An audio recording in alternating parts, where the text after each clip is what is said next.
Hello, welcome back to Walton on Trent and year 4 of the layout build. Thank you for all the positive feedback for the last couple of episodes. I do enjoy producing the bigger films, but they take up an enormous amount of time and effort, so the second half of this series will be a bit more modest, as I do have a layout to build, as well as a life away from the tracks. Luckily, it hasn't been that cold a winter here in Lancashire so far, and I've managed to get a lot done in the loft since you were last here, although there have been 2 big reworks, which I'll show you later. And in this month's prototype film, we'll take a look at the Ministry of Defence supply trains which pass through Stafford each evening. But first, here's what hauled them, and numerous other freight trains of the era.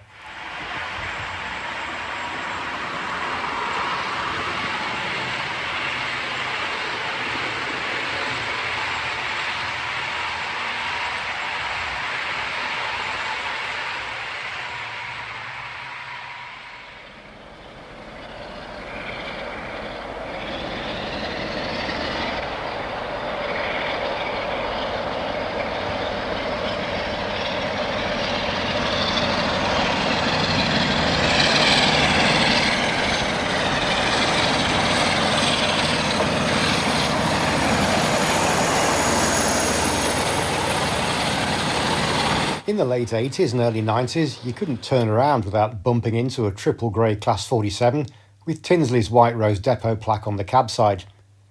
The vast majority of freight 47s were allocated to the rail freight distribution sector, operating out of South Yorkshire, and they could be seen on a huge range of freight workings across the country.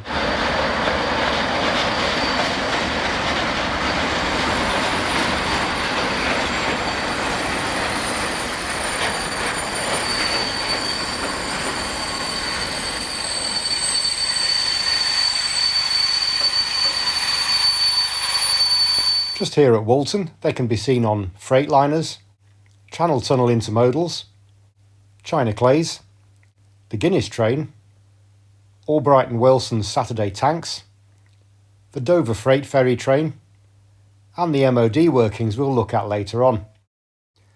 Triple grey was the dominant livery, but there were plenty of examples in rail freight grey and red stripe, as well as a sprinkling of BR blue hangers-on, often bearing one of Tinsley's famous unofficial names.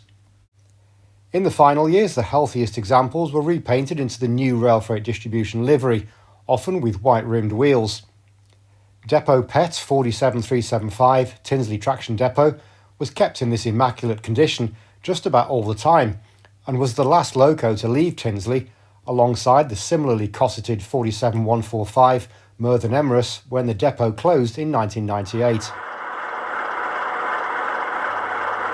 I've got 3 examples here at Walton, all from Bachmann. 47283 Johnny Walker was new to Gateshead as D1985 in January 1966. In 1974 it became 47283 under Tops. I've struggled a bit with the history for this one, but it seemed to work the East Coast Main Line until around 1985-86 when it moved to Bristol. Seen on both passenger and freight workings, it finally settled into a freight life in spring 1988 when it was repainted into rail freight triple grey with distribution subsector branding. It was named Johnny Walker later that year. It wore this livery throughout my era, but the increasingly faded logo was removed in 1996 together with the nameplates. Its final years in service were under Freightliner until its withdrawal in October 1999. Stored at Southampton Maritime Depot, it was gradually stripped for parts until it met the cutter's torch in 2004. My version is based on Bachmann's model number 31663, originally 47209 Herbert Austin. 209 had its buffer cowling cut away in late 1992 and was renumbered to 393 in April 1994. 283 retained its cowling throughout its life, so is a 100% fit for my layout era.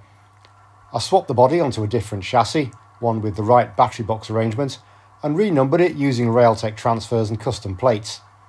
It runs on a Locksound 5 chip with Legoman Biffo sound for the 470 subclass.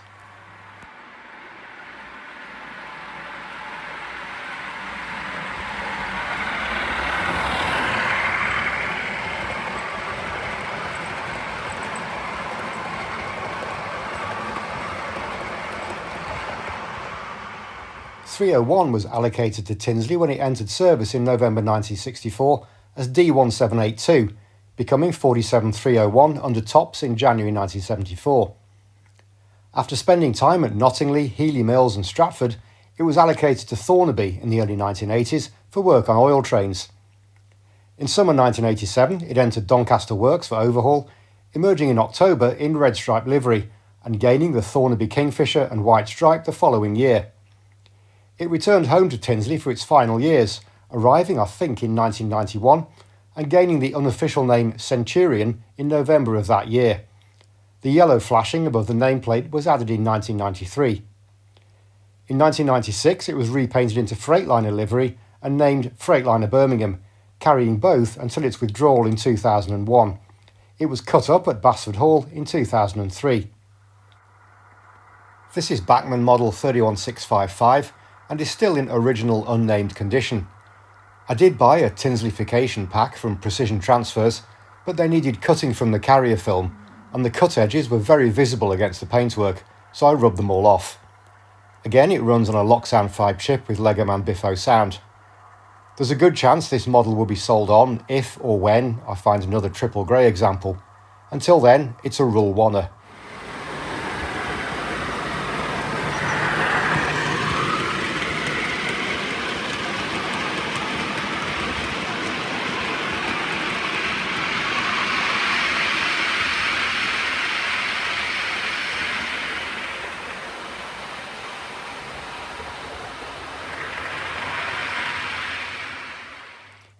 375 started its extraordinarily long life as D1894 when it was new to Immingham in 1965.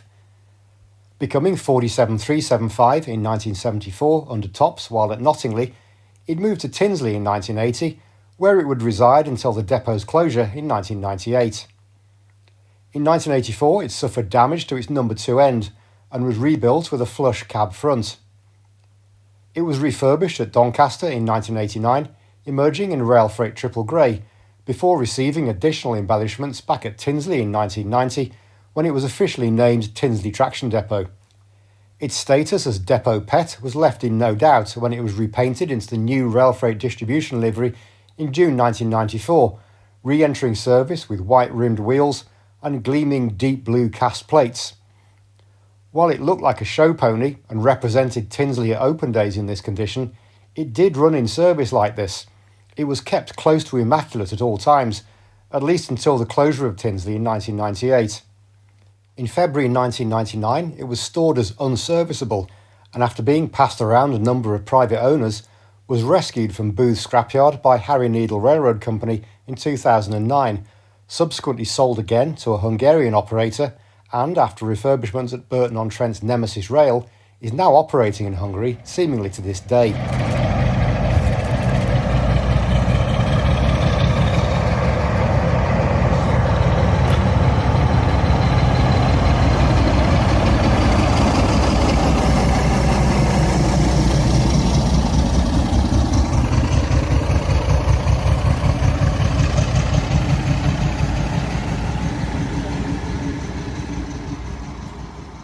This model is a 2021 tooling, model number 35419, and runs on a Loxan 5 Plux 22 chip, again with Legoman Biffo sound.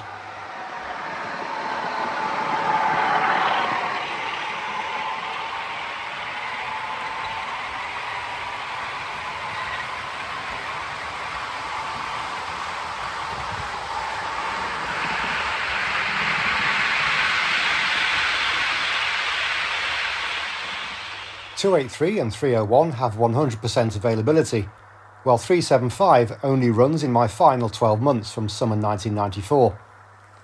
By this time, the China Clays and Guinness vans had passed the Transrail, and the Albright and Wilsons had stopped running, leaving only container traffic and the MOD trains needing 47 haulage at Walton. So, while I'm a bit stretched for 47s in my early years, I'm oversupplied in my later years. That said, I have got 3 of the new Cavalex 47s on pre-order, including 2 in freight liveries. All 3 need weathering, although 375 will only get the lightest touch, as, like Tinsley management, I like it looking dapper, and it's a real eye-catcher in this condition.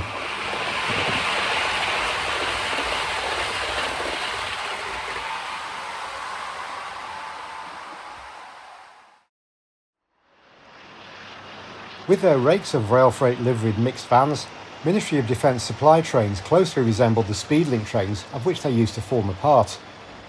Running the length, if not the width, of the country, they connected several of Britain's most important military depots with some of the major rail yards. Without poring over every working timetable of the era, I can't be sure how far and wide these trains ran, but regardless, my focus is on what appears to be the core route, from Marchwood Military Port near Southampton up to Carlisle via Oxfordshire, the West Midlands and the Upper West Coast Main Line. The trains carried bulk military supplies and equipment, including munitions and sometimes vehicles from Land Rovers to tanks, and could consist of several wagon types. It was a rail freight distribution contract in the early 90s, employing either Class 37 or 47 haulage. Starting in the north of England, 8 miles to the north of Carlisle is MOD Longtown, or Defence Munitions Longtown to give it its current name. This opened near the end of World War II, but was created out of an existing site, HM Factory Gretna, which dated back to World War I.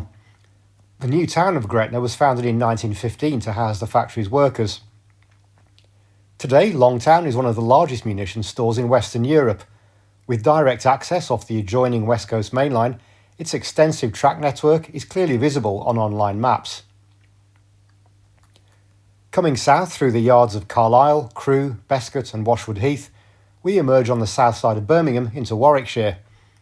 Here we find Defence Munitions Kyneton, which is the largest munitions depot in Western Europe. Developed from 1941 onwards, Kyneton is about 8 miles north of Banbury and has an extensive railhead accessed off the Birmingham-Oxford Main Line near the village of Fenny Compton. The site has also been used to store surplus locomotive stock, perhaps most famously the brand new Class 92s in the mid-90s. Nearby was MOD Bicester, which I think was a general military depot. Another World War II development, the site is especially notable for the Bicester Military Railway, some 40 miles of standard gauge track which serves the site and has direct access to the Oxford-Bicester line. The military railway was also the home base of 275 Railway Squadron, which recruited exclusively from the railway industry. The squadron was commemorated on 15th November 1989 when 90010 was named 275 Railway Squadron Volunteers at Euston Station with quite a ceremony by the then Defence Secretary Tom King.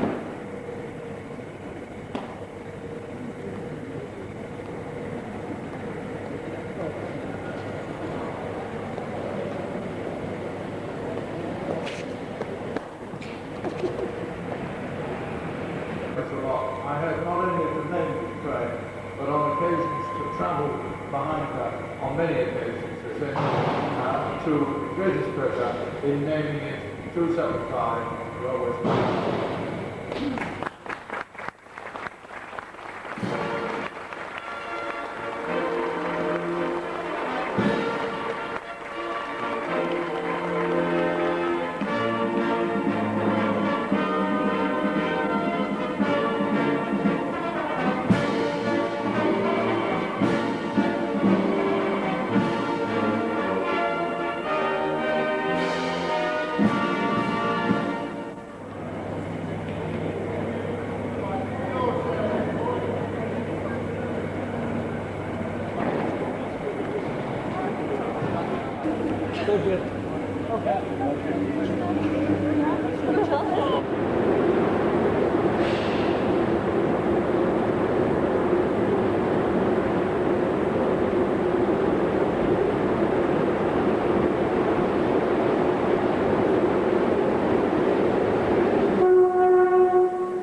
I'm proud to run 90010 here at Walton, and it's my favourite Class 90, although I do need to reset the nameplates.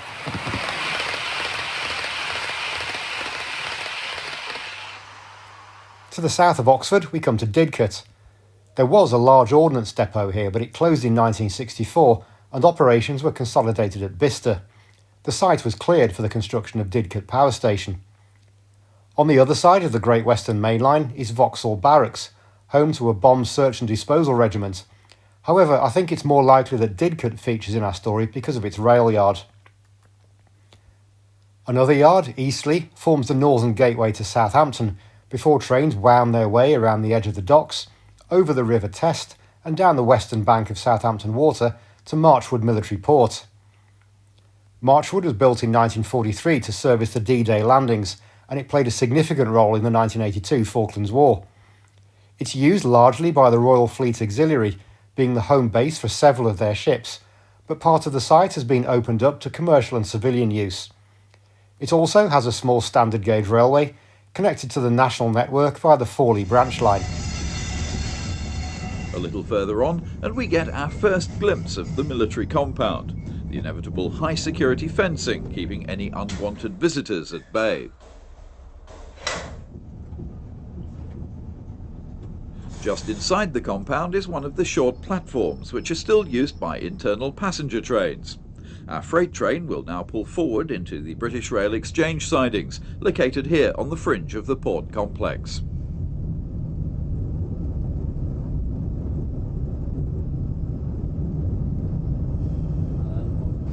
The train locomotive 47231 will leave its consist here in the Exchange sidings, and then couple up to the rake of wagons waiting on the left, ready to form the daily return service from Marchwood to Didcot Yard.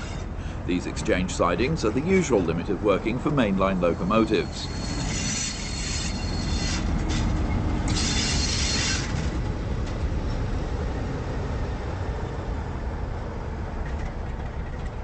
Meanwhile, sister locomotive 47213 awaits the right of way for an unusual trip further on, down into the docks area.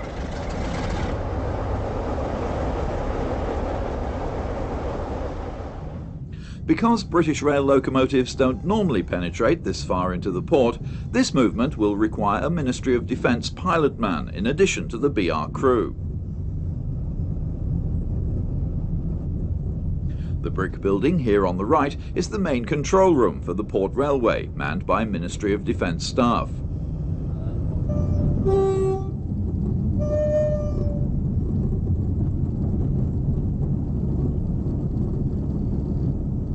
We've now almost reached the far end of the Port Railway system. On the left is another of the short platforms used by internal passenger workings. On the right, meanwhile, is one of the more distinctive loads handled at Marchwood, a military helicopter awaiting export.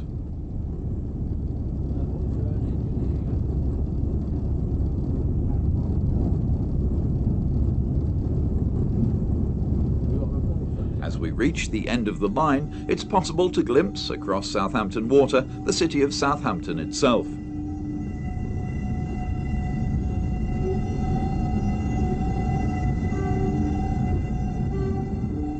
The naming ceremony of number 47213 originally took place on the 17th of June 1993, coinciding with the 50th anniversary of the Marchwood Military Railway. Trains ran along segments of the route to intermediate points, so there was no Carlisle to Marchwood train, certainly not in my era anyway. Between September 92 and May 93, I'm interested in 6M79, which departed Eastleigh Yard at 15:08 each weekday, passed Stafford at 20:50 and arrived at Crewe Basford Hall at 21:27. The return trip, 60:49, left Crewe at 23:47 and passed Stafford about half an hour later. Between May 93 and May 94, it ran as 6M29, departing Eastleigh at the same time, but passing Stafford at 22:06. Its return became 60:13, leaving Crewe at 23:44. From May 94 until the end of my era, a year later, 6M29 was shortened, starting at Didcot at 17:20, passing Stafford at 20:50, and returning as 6V04, passing Stafford at 8 minutes past midnight. so they're evening or night trains here at Walton. I'm not sure what the significance of crew was for MOD trains. I'd be interested to know if you do. But there was another large MOD depot at Donington near Telford in Shropshire, so maybe that's where crew came in. The route and what was stored at the depots served would determine the consists of the trains and the wagons used. VGA vans were the backbone of most trains, but container flats were common, FSAs I think, carrying the distinctive bright red side-opening 20-foot containers. Older rail freight red stock, including OAA and OBA open wagons, could also be seen, often employed as barrier wagons. Vehicles would be carried on either PFA flats or Warwells, both available in OO. I'll leave you to research vehicle and tank types, but you could also run the wagons empty. There was even an appetite for coal at some locations, supplied with rail freight branded HEAs. Rakes could vary in both length and wagon mix, although the Eastleigh Didcot crew train I model is currently just vans. I don't think it ever carried vehicles. I've collected 9 of the Bachmann VGAs. These are widely available and fairly inexpensive, so it's not too painful to build up a large rake. I added 3 of the new Bachmann VAAs when they came out last year, and I fancy doing something containery, but neither the right wagon nor the right box are available in OO. I might also add 1 or 2 OAAs. My version might not be the most exciting train to look at, but you know me by now. If it ran through Stafford in my era, I want to model it, and these are relatively inexpensive trains to model. It's also a good excuse to run some VGA vans, which were such an important component of rail freight operations in eras 8 and 9. Mine will get some additional weathering in due course, as well as tail lights in probably a VJA and a VAA. All 3 of my Tinsley 47s appear on this train, and don't be surprised if a distribution liveried 37 joins the fleet sometime in the future.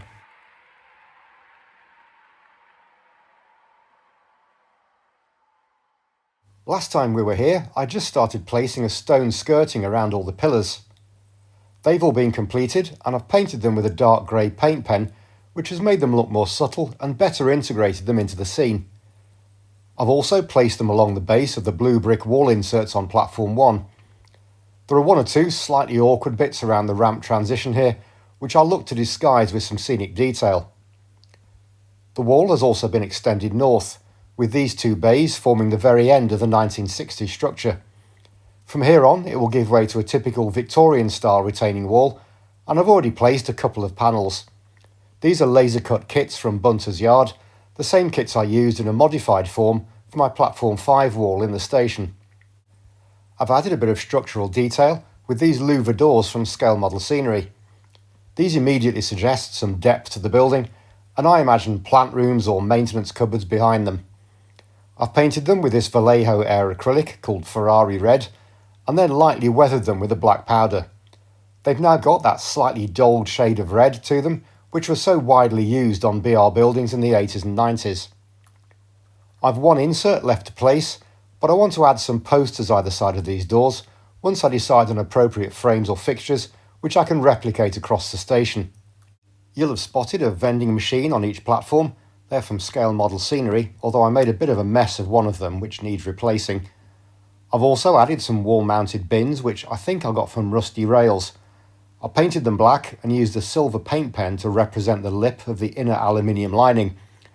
I've become a big fan of paint pens over the past few months, and they've really helped me improve the level and quality of detail I'm able to add.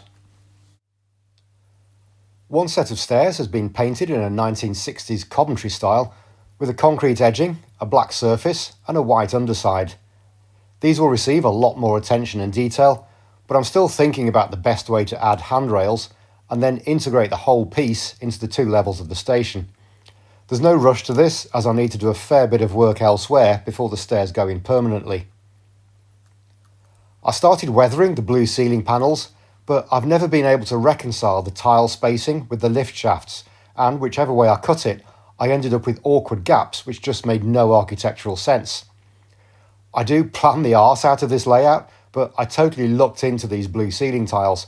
It was a random idea long after I'd designed and built the concrete frame, and I was extremely fortunate how they were the same depth as the timber beams I'd used, and how they fitted very evenly between the beams and aligned with the track lines and platform edges. The one area they don't work is here, so I've actually decided to have just bare concrete ceilings across these two sections, and then the blue tiles start after the stairwells. It's not ideal, and I haven't scrapped the original panels I did here. If I think of a way to accommodate them before I get to the gluing down stage, then I would like to bring them back.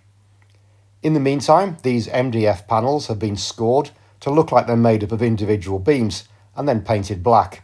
This is actually how New Street's ceiling looks under the dirt. I've also had a rethink on my platform lighting. I've been round and round on this so many times, trying to design something which looks like this. However, after posting a few station photos on Facebook, the response I got convinced me that it would be a mistake to compromise the space and atmosphere in here with a lowered ceiling. Around the same time, I stumbled across these fantastic light fittings from a company called Model Signs, so I'm going to roll these out across the station ceiling. They come with fine brass tubes to thread the wires through and suspend from the ceiling, or you can fit them directly to a vertical or horizontal surface. They're pre-wired with a resistor, but I'll need an anti-flicker component before I wire them in. I had always thought my station lighting would be DCC controlled, but to be honest, it doesn't need to be. It will always be on, so I can just connect this to my bus wire. It'll create a lot of wiring in what will be the ceiling space here, and I need to work out how to keep that as tidy as possible. There's a lot to do first, and I don't want to do this job twice, so I need to plan this work quite carefully. The little platform 3 stabling point was completed over Christmas, but my usual point motors were out of stock, and I had a few weeks to live with and look at what I'd created, and I wasn't happy. The track geometry looked all wrong, so last weekend I ripped it all out again. Unfortunately, I damaged the edge of the platform ramp in doing so, so that needs repairing too.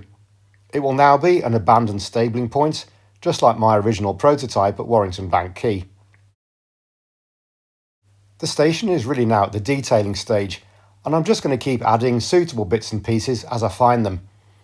I've got some very nice bespoke benches and signage on the way soon, I hope, and they will set the style for other bits I want to add. I've already been working on some passenger luggage trolleys, and I've got a set of brutes to build and paint from West Hill Wagon Works. But for the sake of variety, for you and me, we're going to move away from the station and focus on other sections of the build. When I consider the station to be finished, I'll do a big reveal and guide you through everything I've done. In the first part of November's episode, I introduced my hotel plan for this area here, and I've been messing around with boxes and MDF boards ever since, getting a feel for the look and size of the building.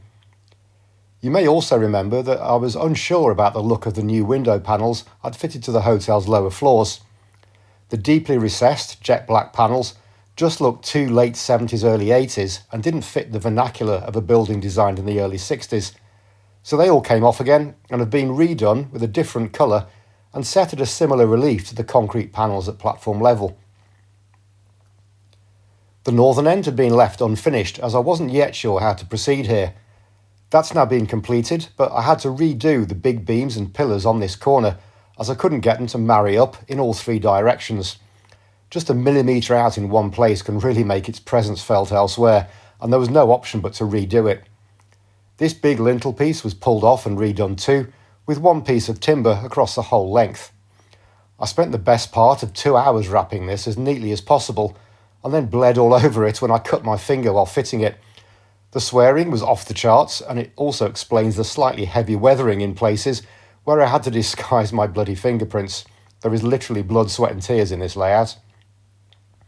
There's still some blending in to be done here, and it's obviously early days for this little bit, but this area will be the hotel service yard, with roller doors for all those F&B and laundry deliveries, and there'll be big bins and maybe a skip or something in here too. I work in the hotel industry, so this is all quite close to my heart. More importantly, I now have this roof area properly framed out. Like my Manchester prototype, this will be a guest car park with an entrance into the centre of the building to a stairs and lift lobby, giving access to reception, the bedrooms and the Royal Scot Bar and Grill, which will be suspended under the legs of the bedroom block and jut out to the building line here. At the moment I've placed some 2mm MDF boards to give me a flat surface, and I'm just measuring out and drawing centre lines and getting a feel for how this will work. I've recently purchased a few 80s and 90s cars to assist me with spacing and clearances.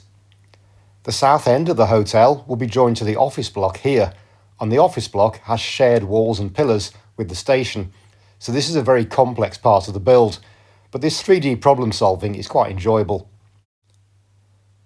Working along the back line of the layout has now made one thing very, very clear. I need back scenes.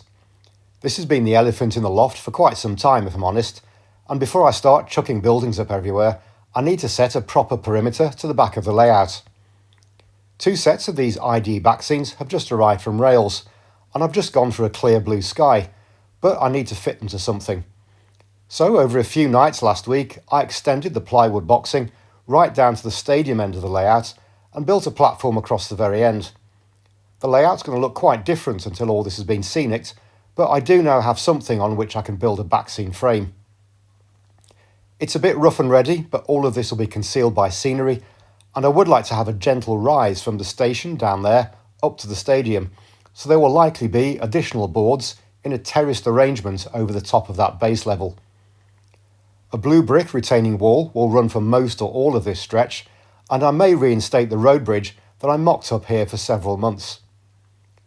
I've been researching buildings for across the back, and I keep coming back to a run of buildings on the north side of Wolverhampton city centre, starting with this grey concrete office block, formerly known as Norwich Union House, then 2 red brick buildings from the 70s, the Central Telephone Exchange, and the enormous Civic Centre with its council chamber perched on top. I would also love to do some sort of brewery scene, not a big grand Victorian structure, but something quite workaday and behind the scenes. Again, I come back to my old hometown and the soon-to-close Banks's Brewery, which has been pumping out its hoppy fragrance over Wolverhampton for decades. I'm thinking of something like a filling plant and distribution centre with stacks of barrels in a yard and brewery vans and trucks milling around. But once the back scenes are in, we'll soon see how much space I have to play with. And that's what I'm going to tackle right now. In the interest of my own self-respect and dignity, I'm not going to film it. I'm not really a how-to channel anyway, but I'll show you the results next month. And I'm hoping to have made a start on the hotel. We'll also be taking a look at my Class 86s, particularly the Intercity 86-2s. And there's been a major change to my Mark III coach sets. Eagle-eyed viewers may have already noticed. It was expensive, but absolutely the right thing to do. Until next month, thanks so much for watching, liking and subscribing, and I look forward to your comments below. See you soon. Bye bye.